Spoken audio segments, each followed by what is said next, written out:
शहर से दूर एक पुरसुकून और गरीब गांव में नासिर नाम का एक शख्स रहता था। पेशे से वो एक जमींदार था। रोजाना सुबह सवेरे खेतों का रुख करता और शाम ढलते ही थका हारा लौट आता। उसकी जिंदगी सादा थी, मगर मेहनत और ईमानदारी से भरपूर। वो जो कमाता खुद खाता और जो बचता दूसरों के काम आता। गांव में उसका नाम नेक दिल और मददगार लोगों में शुमार होता था। मगर नासिर की जिंदगी की सबसे बड़ी आजमाइश उसके अपने ही घर में थी। उसकी बीवी एक ऐसी औरत जो बाहर से वफादार, मोहब्बत करने वाली और खुश खुलाक लगती थी, मगर अंदर से कुछ और ही थी। नासिर जो एक सादा लोह, नरम दिल इंसान था, उसकी चालाकियों से बिल्कुल बेखबर था, क्योंकि वो औरत कभी उसे शक करने का मौका ही नहीं देती। हर रोज वक्त पर नाश्ता देती, खाने में तरह तरह के लजीज पकवान बनाती और जाने से पहले मुस्कुराकर अलविदा कहती। मगर इस मोहब्बत के लिबास के पीछे एक नफरत की आग छुपी हुई थी। उसके दिल में नासिर के लिए ना कोई मोहब्बत थी, ना कोई इज्जत। वो दिन भर यही सोचती रहती, काश मैं किसी अमीर, शोहरत याफ्ता शख्स की बीवी होती तो मेरी जिंदगी कितनी हसीन होती। जब नासिर खेतों में होता, वो अपने जहन में शैतानी चालें बुनती कि किसी तरह इस सीधे साधे किसान से जान छूटे।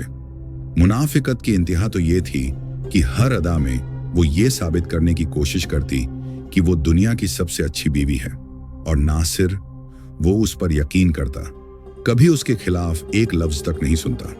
लिहाजा उसकी हवस भरी ख्वाहिशें और गलत सोचें उसे अंधेरे रास्तों पर ले जाने लगी। वो औरत जिसे मोहब्बत, वफादारी और घर को संवारने वाली होना चाहिए था, उसी ने अपने मोहब्बत भरे आशियाने को तबाह करने की कोशिशें शुरू कर दी।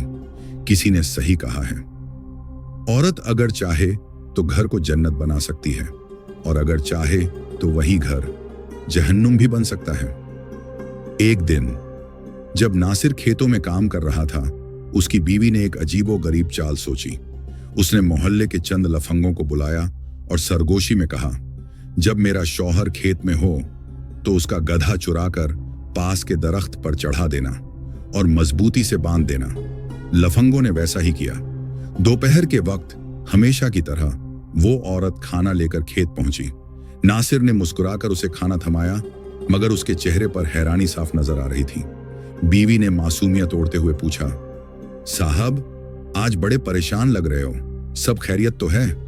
नासिर ने आसमान की तरफ देखा, गहरी सांस ली और कहा, मेरी जान, तुम खुद देख लो, मेरा गधा दरख्त पर चढ़ा हुआ है। मैं सुबह से यही सोच रहा हूं, यह कैसे हो सकता है? गधे तो उड़ नहीं सकते। बीवी ने आंखों में बनावटी हैरत लाते हुए कहा, अरे वाह, यह तो बहुत अजीब बात है।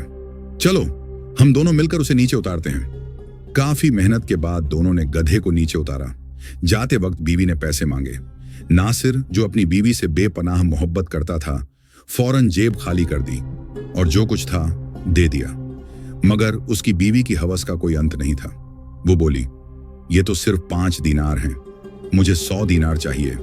नासिर ने कहा, ठीक है, मैंने जो गेहूं बेची है, जब उसके पैसे मिलेंगे तो दे दूंगा। और जब पैसे आए, उसने पूरे 100 दीनार बगैर किसी पूछताछ के दे दिए। मगर बीवी ने उन पैसों का आधा हिस्सा चुपके से जमा करना शुरू कर दिया। शायद किसी और मकसद के लिए वक्त गुजरता गया, मगर उसकी बीवी की चालें और गहरी होती चली गईं। एक दिन जब नासिर खेत को जाने ही वाला था, बीवी ने एक और मांग रख दी, मुझे 200 दीनार चाहिए। नासिर हैरान रह गया, 200? ये तो बहुत बड़ी रकम है, बताओ तो सही, क्या करना है इतने पैसों से?